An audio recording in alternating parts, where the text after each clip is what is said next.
ఏ విజయ్, ఈసారి ఏం వీడియో చేద్దాం అంటాం మరి? యూట్యూబ్ లో చాలా రోజులు అయింది కదా పెట్టి. నమస్కారం. ఏముందన్నా మీరే చెప్పండి, ఏం చేద్దామని. అమెరికాలో బైబిల్ నిషేధం. బైబిల్ బ్యానా?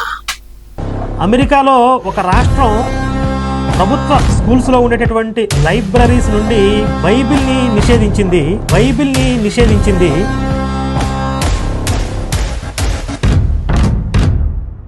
ఇలాగా మొత్తానికి 52 మంది బ్యాన్ చేశారండి. 52 దేశాలు.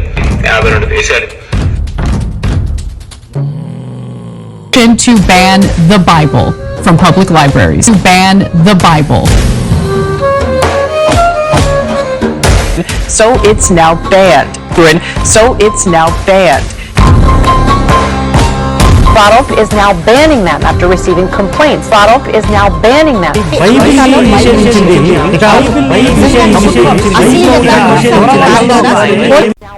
ఈసారి ఖచ్చితంగా ఈ వీడియోనే చేద్దాం. పద.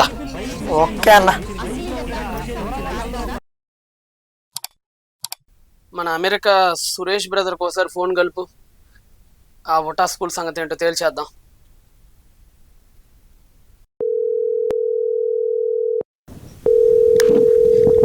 హాయ్ బ్రదర్, సురేష్ గారు ఎలా ఉన్నారండి? బ్రదర్ శాంసన్ బాగున్నానండి, మీరు ఎలా ఉన్నారు? నేను కూడా ఫైన్ బ్రదర్. అంత క్షేమమేనా మీరు? అంత బాగున్నాం బ్రదర్. ఎక్కడున్నారు బ్రదర్ మీరు? మేము టెక్సస్ లో ఉంటాం బ్రదర్. టెక్సస్. Nice brother. ఏం లేదు బ్రదర్, చిన్న క్లారిటీ కోసం మీకు ఫోన్ చేశాను. విషయం ఏంటంటే మా ఇండియాలో కాస్త ఏదో అమెరికాలో ఏదో బైబిల్ బ్యాన్ అయిపోయింది అండ్ యూటా అనేదో స్కూల్ మొత్తంలో బైబిల్ తీసి పడేశారు. మీ అమెరికాలోనే బైబిల్ బ్యాన్ అయింది, ఇండియాలో ఎవర్రా మీరు చెప్పడానికి బైబిల్ అన్నట్టుగా రాడికల్స్ ఎవరి ఇష్టానుసారంగా వాళ్ళు మాట్లాడుతున్నారు బ్రదర్ ఇక్కడ. అయ్యో మేము కూడా విన్నాం బ్రదర్. అది ఆల్మోస్ట్ ఒక 1 or 2 years పాత న్యూస్ అది. అది 2023లో అనుకుంటా. అది కూడా యూటా అనే ఒక చిన్న స్టేట్ లోని, అది కూడా ఒక చిన్న స్కూల్ లోని ఒక 2 వారాల పాటు బ్యాన్ చేసినట్టుగా వార్తలు వచ్చాయి. మరి ఆ తర్వాత ఇప్పుడు బ్యాన్ చేశారంటున్నారు కదా, రిమూవ్ చేశారని అంటున్నారు మా దగ్గర కూడా. మరి అదేనా నెక్స్ట్ ఇంకేమైనా జరిగిందంటారా? అవును బ్రదర్, బ్యాన్ చేశారు అది ఒక 2 వారాల పాటు. తర్వాత ఏమైందంటే ఒక రివ్యూ కమిటీ వేశారు ఆ స్కూల్ వాళ్ళు. రివ్యూ కమిటీ వేసిన తర్వాత బైబిల్లో ఎటువంటి అభ్యంతర విషయాలు ఏమీ లేవు. తర్వాత అందులో ఉన్న కంటెంట్ పిల్లలకి చాలా ఉపయోగపడుతుంది అన్న ఉద్దేశంతోనే వాళ్ళు 20వ తారీఖు కల్లా వాళ్ళు తిరిగి చేసేసారు బ్రదర్. అది సో ఆ న్యూస్ మీకు వచ్చే ఉంటదేమో కదా? లేదు బ్రదర్, June 20 చేర్చారా మళ్ళా బైబిల్ ని? అవును బ్రదర్, అదే మా దగ్గర అవన్నీ చెప్పరు బ్రదర్. మా దగ్గర బైబిల్ బ్యాన్ అయిందన్న సంగతే చెప్తారు తప్ప జస్ట్ 2 weeks టైంలోనే మరలా తిరిగి అక్కడికే పెట్టారన్న సంగతి మీరు చెప్పేదాకా మా ఇండియా ప్రేక్షకులకు అయితే తెలియదు ఈ విషయం. అయ్యో బ్రదర్, పెట్టేశారు బ్రదర్. అది ఇది మేము గత 18 సంవత్సరాలు ఇక్కడే ఉంటున్నాం బ్రదర్. మాకు తెలుస్తుంది కదా ఒకటి చేయకపోతే. ఇక్కడ హ్యాపీగా చక్కగా మేము బైబిల్ చదువుకుంటున్నాము, బైబిల్ యూజ్ చేస్తున్నాము, ఎటువంటి ఇబ్బంది లేదు బ్రదర్ ఇక్కడ మాకైతే. అలా అయితే అక్కడ పిల్లలు మొదలుకొని పెద్దల వరకు బైబిల్ అందరికీ అందుబాటులో ఉంది, ఎవరి దగ్గర బ్యాన్ కాలేదు అంటారు. అందుబాటులో ఉంది. నైస్ బ్రదర్, వెరీ సంతోషం బ్రదర్. ఈ చిన్న క్లారిటీ కోసం మీకు ఫోన్ చేసినంత థ్యాంక్ యూ సో మచ్. అయ్యో brother, thank you brother, bye. చూసారు కదా ఇప్పటిదాకా విషయం ఏంటంటే అమెరికాలో బైబిల్ బ్యాన్ అయింది. ఇదే సోది. ఎవరికి ఫ్యాక్ట్ చెక్ చేయడం రాదు. ఎవరికి అసలు గ్రౌండ్ లెవెల్లో అక్కడ ఏం జరుగుతుందో పరిశీలించి సమాజానికి ఆ వార్త ప్రకటించడం అంతకంటే రాదు. ఎవడికి నచ్చినట్టు వాడు కోతికి కొబ్బరి చెప్ప దొరికినట్టుగా ఎవడిష్టానుసారంగా వాడు ఇష్టం వచ్చినట్టుగా మాట్లాడుతున్నారు. అయితే అసలు నిజంగానే బైబిల్ బ్యాన్ అయిందా? ఒకడంటాడు అమెరికాలో బైబిల్ బ్యాన్ అయింది అంటాడు, ఇంకొకడు అంటాడు కాదు 52 దేశాల్లో బైబిల్ బ్యాన్ అయిపోయింది అంటాడు. ఆ వాస్తవానికి అసలు అమెరికాలో బైబిల్ బ్యాన్ అయిందా, 52 దేశాల్లో కూడా బైబిల్ బ్యాన్ అయిందా అనే దాని గురించి ఈరోజు మనం మాట్లాడే ప్రయత్నం చేద్దాం. ముందుగా ప్రియులారా, ఎక్కడి నుంచి చూద్దామంటే 2021 అసలు ఆ రోజు ఏం జరిగింది? 2021 అంతకు ముందు నుంచి కూడా అమెరికాలో చాలా మంది ఒక రకమైన మూవ్మెంట్ స్టార్ట్ చేశారు. ఆ మూవ్మెంట్ ఏంటంటే పాఠశాలల్లో ఎలిమెంటరీ స్కూల్ నుంచి మీడియం స్కూల్ రేంజ్ అనగా K-12 అంటారు. ఈ K-12కి సంబంధించినటువంటి మైనర్ పిల్లలు చదువుకునే పాఠశాలలో లైబ్రరీస్ ఉంటాయి. వాస్తవానికి అమెరికాలో ప్రతి స్కూల్లో లైబ్రరీస్ ఉంటాయి. స్కూల్ లెవెల్ నుంచే వాళ్ళకి లైబ్రరీస్ ఉంటాయి. ఆ లైబ్రరీస్లో కొన్ని పోర్నోగ్రాఫిక్ కంటెంట్స్ కానీ కొన్ని వైలెంట్కి సంబంధించినటువంటి కంటెంట్స్ కానీ, లేదంటే మరికొన్ని ఎల్జిబిటిక్యూ కానివచ్చు, జెండర్ క్వీర్కి సంబంధించినవి కానివచ్చు, రకరకాల కంటెంట్స్ ఉన్నాయి. ఇలాంటి పుస్తకాలు చదవటం మూలాన మైనర్ పిల్లలు పాడైపోతున్నారు. వాళ్ళు తమ లింగ నిర్ధారణ విషయంలో కూడా కన్ఫ్యూజ్కి గురవుతున్నారు. పిల్లల మధుల పైన అవి తప్పుడు ప్రభావాలు చూపిస్తున్నాయి, కనుక వాటిని అర్జెంటుగా బ్యాన్ చేసేయండి అని ముఖ్యంగా ఎల్జిబిటిక్యూ కంటెంట్ కలిగినటువంటి పుస్తకాలను, వైలెన్స్ అండ్ పోర్నోగ్రఫీకి సంబంధించినటువంటి పుస్తకాలను బ్యాన్ చేయవలసిందిగా నానా రకాల రాష్ట్రాలలో నుంచి, ముఖ్యంగా పేరెంట్స్ నుంచి యాజమాన్యాలకి కంప్లైంట్స్ వెళ్తూ ఉన్నాయి. ఇంతకీ ఆ యూటా యొక్క సుప్రీంకోర్టులో కోడ్ ఉందండి, 76-10-1203 అనేటువంటి కోడ్ ప్రకారంగా ఇలాగ మైనర్లని ఇబ్బంది పెట్టేటువంటి ఏ పుస్తకాలు లైబ్రరీలో కానీ పిల్లలకు అందుబాటులో కానీ ఉండటానికి వీలు లేదు. ఒక యూటా స్టేట్లోనే సుమారుగా 280 కంప్లైంట్స్ పేరెంట్స్ నుంచి యాజమాన్యానికి వెళ్ళి. వీటి గురించి నిపుణులు ఏం చెప్తున్నారంటే, ఈ 280 కంప్లైంట్స్ను కనుక పరిగణలోకి తీసుకొని వాళ్ళ డిమాండ్స్ మేరకు కనుక పుస్తకాలను తొలగించుకుంటూ కనుక పోతే సుమారుగా 1000 పుస్తకాలకు అవి ఛాలెంజ్గా మారతాయని చెప్తున్నారు. ఇంకా అమెరికా లైబ్రరీ అసోసియేషన్ వాళ్ళైతే ఏకంగా 1597 పుస్తకాలను తొలగించాలండి, ఈ 280 లెటర్స్ని కనుక మనం పరిగణలో తీసుకుని వాళ్ళ డిమాండ్స్ని కనుక నెరవేర్చితే అని చెప్తున్నారు. దాని గురించి కూడా ఒకసారి చూడండి. మీకు ఇదిగోండి, ఇక్కడ చాలా క్లియర్గా ఉంది చూడండి. The Utah State Board of Education has already tracked 280 complaints about books this year, with close to 25% of the school districts reporting. This number could easily reach over 1000 books challenged in Utah alone in 2021. The American Library Association recorded challenges to 1597 books at the current rate. Utah has the potential of matching 2/3 of the challenge made nationally last year alone, a record-breaking year for book challenges in United states. ఇలా 280 సంబంధించిన ఆ complaint letters కనుక పరిగణలో తీసుకుంటే సుమారుగా 1597 పుస్తకాలను library నుంచి పక్కన పడేయాల్సి వస్తుంది. ఇక ఇది ఆగేటట్లేదు. రోజు రోజుకి పేరెంట్స్ నుంచి డిమాండ్లు ఎక్కువైపోతున్నాయి, ఇవి తీసేసేయాలని. ఇక 2022లో ఇది చాలా ఉధృతిలోనికి వెళ్ళింది. ఇలా ఉధృతిలోకి వెళ్ళిన తర్వాత హౌస్ ఆఫ్ రిప్రజెంటేటివ్స్ దగ్గరికి వెళ్ళింది, అనగా పెద్దల సభ దగ్గరికి వెళ్ళింది. ఈ సమస్య అంతా పెద్దల సభ దగ్గరికి వెళ్ళింది. అప్పుడు పెద్దల సభ అంతా కూడా కూర్చొని మేధోమథనం చేసింది. ఒరే, మరి పేరెంట్స్ ఏమో ఇలా కంప్లైంట్స్ చేస్తున్నారు కదా, మరి పిల్లల మనసులపై ఈ పుస్తకాలు చెడు ప్రభావం చూపిస్తున్నాయా లేవా అని ఓ పెద్ద కమిటీని ఫామ్ చేసి ఆ కమిటీ ప్రకారంగా ఆ కంప్లైంట్స్ ని కొన్ని సెక్షన్ల కింద పరిగణించారు. ముఖ్యంగా 2022 సంవత్సరం ఫిబ్రవరి నెల 14వ తారీఖున పెద్దలందరూ కలిసి మేధోమథనం చేసి ఒక బిల్ని పాస్ చేశారు. హౌస్ బిల్ 374ని శ్రీకారం చుట్టాలని వారు భావించారు. అలా భావించిన తర్వాత 40 రోజుల పిమ్మట, సుమారుగా 40 రోజుల పిమ్మట, అనగా మార్చి నెల 24వ తారీఖు 2022 సంవత్సరంలో అవును వీటన్నిటిని తీసేయవలసిందే అని ఆ బిల్ మీద, ఆ లా మీద సైన్ కూడా చేశారు. అలా సైన్ చేసిన మరొక 40 డేస్ తర్వాత, అనగా మే నెల 4వ తారీఖున అది కార్యసాధకమై ఎన్నో పుస్తకాలను లైబ్రరీ నుంచి తీసి పక్కన పడేశారు. దాని గురించి కూడా ఒకసారి చూడండి. In 2022 Utah passed HB 374, which prohibits book containing pornographic or indecent content from K-12 libraries and classrooms, primarily those written by Black, Indigenous and LGBTQ writers from public schools. కాబట్టి ఈ విధంగా అనేక పుస్తకాలను లైబ్రరీ నుంచి తీసి పక్కన పెట్టేశారు. ఏంటంటే ఎలాంటివి పడేశారంటే, ఫర్ ఎగ్జాంపుల్ కొన్ని ఉదాహరణలు మీ ముందు పెడుతున్నా. ఒకటి ఫ్లామర్, 2 జెండర్ క్వీర్, 3వది ఫన్ హోమ్. ఇలాంటి పుస్తకాలన్నీ పడేశారు. ఏంటండి ఈ ఫ్లామర్ కానీ, ఫన్ హోమ్ కానీ, జెండర్ క్వీర్ కానీ అని అంటే, ఇప్పుడు ఉదాహరణకి జెండర్ క్వీర్ ఉందనుకోండి. జెండర్ క్వీర్ పుస్తకం ఏం చెప్తుందంటే, ఒక వయసుకు వచ్చేంత వరకు కూడా ఒక పిల్లవాడు సందిగ్ధతలో ఉంటాడు. తను మగోడా ఆడదే, తన శరీరం మగది కానీ మనసు మాత్రం ఆడదే అన్నట్టుగా బిహేవ్ చేసేటువంటి ఒక కంటెంట్ అనమాట. ఇప్పుడు ఆ కంటెంట్ పిల్లలు చదవటం మూలన పిల్లల్లో కూడా లేనిపోని, కామన్గా చక్కగానే ఉన్న వాళ్ళకు కూడా లేనిపోని అనుమానాలు వస్తున్నాయి వాళ్ళకు కూడా. ఇలాగా ఫన్ హోమ్ కానివచ్చు. ఫన్ హోమ్ కూడా సుమారుగా ఇన్సెస్ట్ లాంటి కంటెంట్, ఒక తండ్రికి సంబంధించిన కంటెంట్ కలిగి ఉంది. అదేవిధంగా ఫ్లామర్ కానివచ్చు. ఇలా ఈ పుస్తకాలన్నింటినీ తీసి లేపేశారు.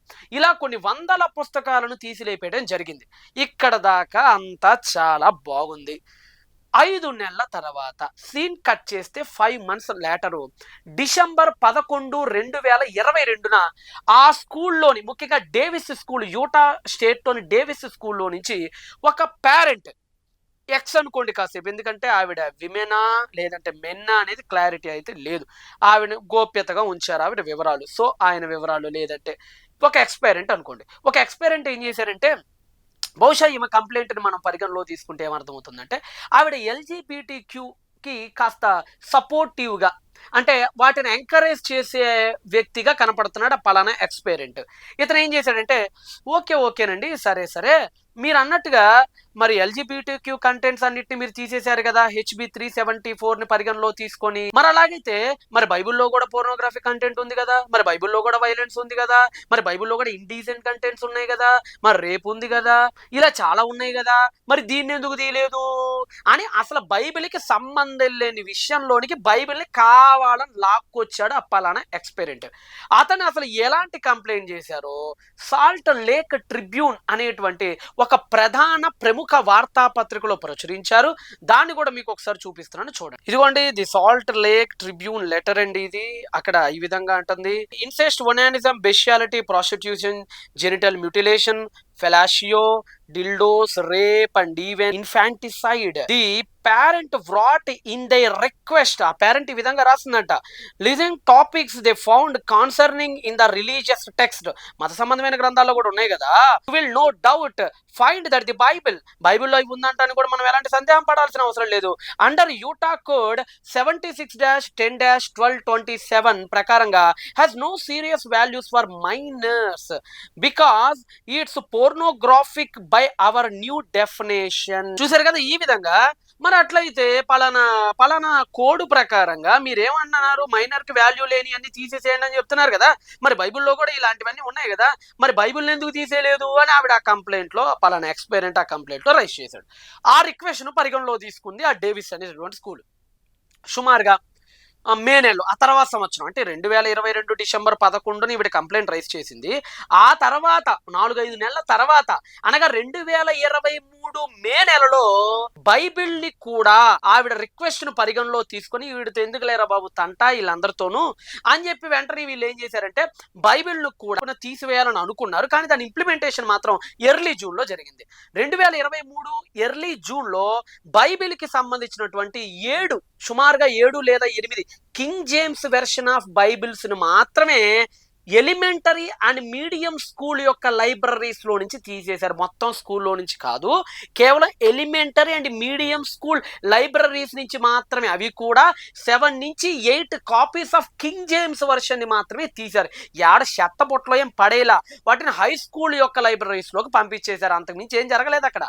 అయితే ఇక్కడ దాకా బైబిల్ని ఎప్పుడైతే ఎర్లీ జూన్ లో తీసేశారో అప్పుడు ఇక ప్రపంచంలో వార్తలు ప్రారంభించడం స్టార్ట్ అయింది. ఏమని? అమెరికాలో బైబిల్ నిషేధం. ఇప్పుడు మీరు చూశారు కదా స్టార్టింగ్ లో, అమెరికాలో బైబిల్ పైన బ్యాన్ విధించారు, అమెరికాలో పలానా స్కూల్లో బైబిల్ని నిషేధించారు అని పెద్ద పెద్ద జర్నలిస్టు మేధావులందరూ వచ్చేసి కోడిలాగా కూసుకుంటా పోయారు, ప్రపంచం అంతా వినబడేటట్టు. ఆ తర్వాత ఏం జరిగిందో ఒక్కడు చెప్పలేదండి. ఎర్లీ జూన్ లో బైబిల్ నిషేధించారు అనంతవరకే న్యూస్ చెప్పారు. తర్వాత అందరికి మరి ఏమైందో తెలియదు, సడగా పక్షవాతం వచ్చి పోయారేమో. ఒక్కడు నోరు మీద పట్ల, ఒక్క మీడియా వాడు మాట్లాడట్లా. ఎవడైతే బైబిల్ బ్యాన్ అయిందని పెద్దగా సంకలు గుద్దుకొని మీడియాల్లోకి వచ్చి బైబిల్ని విమర్శించారు, ఆడు కూడా మాట్లాడట్ల. ఒకేసారి అందరికీ మోగనూలు ఏమని చేస్తున్నారేమో మరి నాకైతే తెలియదు. ఎర్లీ జూన్ లో ఎప్పుడైతే బైబిల్ బ్యాన్ అయిందో, బైబిల్ బ్యాన్ అయిన తర్వాత June 7 మన కరుణాకర్ దరిద్రం ఎట్లుంటదంటేనండి, బైబిల్ అనే దాన్ని అమెరికా వాళ్ళు నిషేధించారని చెప్పి రాశాడా, వీడియో చేశాడు. ఎప్పుడు చేశాడు అనుకున్నారు? June 6 చేశాడండి. June 6 2023న చేశాడు ఆ వీడియో. నిజంగా ప్రకృతి ఎక్కిరిత్తు, ప్రకృతి వెనక సీటు చూపిస్తూ మన కరుణాకర్కి June 7 అదే డేవిస్ స్కూల్కు సంబంధించినటువంటి విద్యార్థుల పేరెంట్స్ తిరిగి కంప్లైంట్ రైజ్ చేశారు, అప్పీల్ చేశారు పైన కోర్టుకి. ఏమని? అసలు మీరు బైబిల్ ఎందుకు తీశారు, బైబిల్ తీయాల్సిన అవసరం ఏముంది, ఆవిడెవరో లేదంటే ఆ ఎక్స్ పేరెంట్ ఎవరో కంప్లైంట్ ఇస్తే మీరు బైబిల్ తీసేస్తారా అని చెప్పి వెంటనే అప్పీల్ చేశారు June 7. అంటే చూడండి నిజంగా ఎంత విచిత్రం అంటే, June 6 మనోడు బైబిల్ వ్యాన్ అయిందని సంకలు గుద్దాడు, కరెక్ట్గా తర్వాత రోజే 7వ తారీఖు అప్పీల్ జరిగింది. నిజంగా మనోడికి తెలిస్తే పెట్టేవాడు కూడా కాదేమో ఆ వీడియో. నిజంగా కరుణాకర్ని మామూలుగా ప్రకృతి దెబ్బే లేదన్నాయి నీకు మాత్రం. మామూలు ఈ విమానం మోత మోగించింది నీకు. నువ్వు 6 పెట్టావు, అదేంటి 7వ తారీఖు అప్పీల్ అయిపోయింది. అప్పీల్ అయిపోయిన తర్వాత ఈ ఎందరు పేరెంట్స్ అందరూ తిరిగి రిక్వెస్ట్ లెటర్స్ పెడతాం స్టార్ట్ చేశారు. పిల్లల తల్లిదండ్రులు అందరూ అక్కడికి వచ్చి వాళ్ళు చాలా ప్రొటెస్టులు చేశారు. ఆ ప్రొటెస్టులో భాగంగా రిమూవ్ పో నాట్ బైబిల్ అని పేరెంట్స్ అందరూ కలిశారు. యూటా పేరెంట్ యునైటెడ్ అనే ఒక గ్రూప్ ఉంది, ఆ గ్రూప్ వాళ్ళు కూడా మూమెంట్ ప్రొటెస్టులు చేశారు. ఈ విధంగా జూన్ 7వ తారీఖున అప్పీల్ చేయడం జరిగింది ఈ ఛాలెంజ్ కి వ్యతిరేకంగా, ఈ కంప్లైంట్ కి వ్యతిరేకంగా. అప్పుడు ఒక డిసైడ్కి వచ్చింది డేవిస్ స్కూల్. అసలు ఏంటంటే ఆవిడ కంప్లైంట్ ని, పేరెంట్స్ యొక్క రిక్వెస్ట్ ని రెండింటిని పరిగణలో తీసుకొని ఒక రివ్యూ కమిటీని ఫామ్ చేసింది.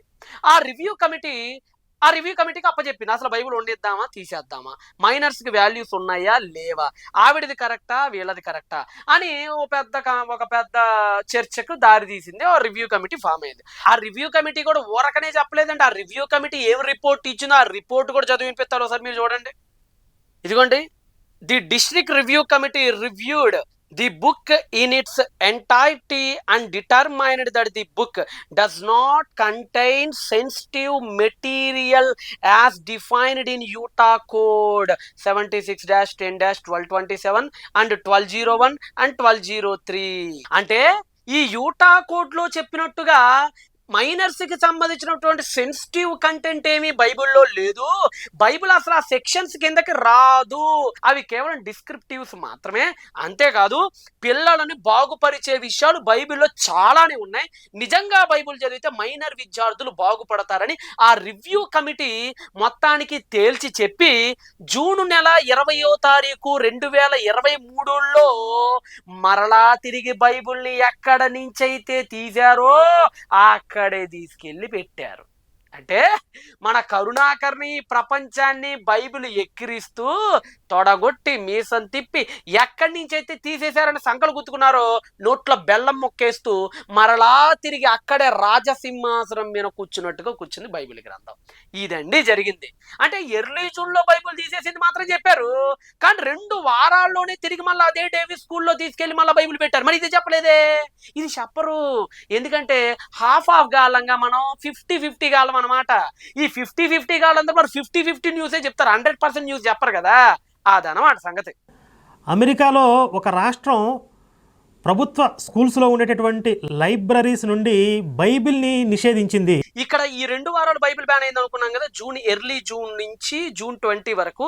ఇక్కడ మాత్రమే బైబిల్ బ్యాన్ అయింది, యూటా మొత్తం కూడా కాదు. మరలా ఇదే యూటాలో ఇంకా చాలా స్కూల్స్ ఉన్నాయి. ఆ స్కూల్స్ లో బైబిల్ ఉందో లేదో మీకు డైరెక్ట్ గా స్కూల్ లైబ్రరీ లింకులోకి వెళ్ళి మరీ చూపిస్తాను, ఒకసారి మీరు చూడండి. ఇదిగోండి, ఇప్పుడు మీరు చూస్తున్నారు ఫార్మింగ్టన్ జూనియర్ మిడిల్ స్కూల్. అది కూడా ఫార్మింగ్టన్ లో ఉంటుంది, అది కూడా యూటా స్టేట్ లోనే. ఒకసారి చూడండి, క్లియర్ గా లేదండి, హోలీ బైబిల్. ఇంకోటి కూడా చూపిస్తున్నాను మీకు, ఒకసారి చూడండి, south Davis junior school in bountiful. ఇది కూడా యూటాలోనే ఉండిద్దండి. ఇక్కడ కూడా బైబిల్ ఉందో లేదో ఒకసారి మీరు చూడండి. ఉంది కదా, బైబిల్ ఎంత క్లియర్ గా కనపడుతుంది మనకి ఇక్కడ. New testament and old testament రెండిటితో సహా మనకి ఇక్కడ బైబిల్ చాలా క్లియర్ గా కనపడుతుంది. 3వ స్కూల్ చూపిస్తున్నా చూడండి, west point junior middle school in west point. ఇది కూడా యూటాలోనే ఉన్నటువంటి మరొకటి అన్నమాట. ఇక్కడ కూడా బైబిల్ ఎంత క్లియర్ గా కనపడుతుందో చూడండి కదా. కాబట్టి అసలు యూటా స్టేట్ లో బ్యాన్ అయిందనే మాట కూడా తప్పే. యూటా స్టేట్ లో మిగతా స్కూల్స్ అన్నిట్లో ఉంది. ఏదో ఒక డేవిస్ స్కూల్లో 2 వారాలు లేనంత మాత్రాన ఏమి గుర్తున్నారా, ఒక్కొక్కడు ఎంత విషం పెట్టుకున్నారో అర్థమైపోతుందిలే క్లియర్ గా సమాజానికి. సరే, అమెరికా కాసేపు పక్కన పెడతాం. ఇంకో అపర మేధావి ఒకడు ఉన్నాడు, అపర మేధావి. ఆ అపర మేధావి ఏదో గూగుల్లో దిక్కు ముక్కు లేని ఒక వెబ్సైట్ని తీసుకొని వచ్చి 52 దేశాల్లో బైబిల్ బ్యాన్ అయిపోయింది, మీకు తెలుసా, మన భారతదేశంలో ఎప్పుడు బ్యాన్ అవుతా అన్నాడు. ఇలాగా మొత్తానికి 52 మంది బ్యాన్ చేశారండి, 52 దేశాలు. మరి మీరు కానీ చదువు సంజ లేదరా మీకు, అందుకని ఇక్కడ తయారయ్యారా మీరా. ఫ్యాక్ట్ చెక్ అని ఒకటి ఉంటదిరా, ఆ ఫ్యాక్ట్ చెక్ చేస్తావనరా కనీసమును, అది కూడా చేస్తావరాయా. మా నెత్తిని పెడుతున్నారు ఇవన్నీ చెప్పాల్సినటువంటి పరిస్థితుల్ని. నిజంగా 52 దేశాల్లో బ్యాన్ అయిందా? మనోడు ఒక వెబ్సైట్ చూపించాడండి, దానిలో 52 దేశాలు ఉన్నాయి. నిజంగా కాస్త బుర్రున్నోడైనా సరే తప్పని అర్థమైపోయిందండి. ఎందుకంటే ఆ వెబ్సైట్లో కింద ఇండియా కూడా ఉంది. కనీసం ఆ వెబ్సైట్లో కనీసం పేర్లైన చదివి సావాలి కదా, ఈ దిక్కుమాలిన సన్నాసులు ఎవడు చదవడు. అరే మరి ఇండియా ఉంది కదా, మరి ఇండియాలో ఏడ బ్యాన్ అయింది? మరి ఒకవేళ బ్యాన్ అయితే అసలు మరి వీధి సువార్తలు మరి మీరెందుకు ఇంత మమ్మల్ని ఇబ్బంది పెడతాం? శుభ్రంగా బైబిల్ బ్యాన్ అయిపోయింది అనుకో, అసలు మీరు మమ్మల్ని ఇబ్బంది పెట్టాల్సిన పరిస్థితి కూడా లేదు కదా, అరెస్టులు అయిపోతాం కదా. మరి ఇంత క్లియర్గా సువార్త సభలు జరుగుతున్నాయి, పబ్లిక్ మీటింగ్స్ జరుగుతున్నాయి, వీధి సువార్తలకు వెళ్తున్నారు క్రైస్తవులందరూ. మరి బ్యాన్ అయిపోతే ఇవన్నీ ఎట జరుగుతాయి? కనీసం లాజిక్ లేదు ఈ దరిద్రులకి.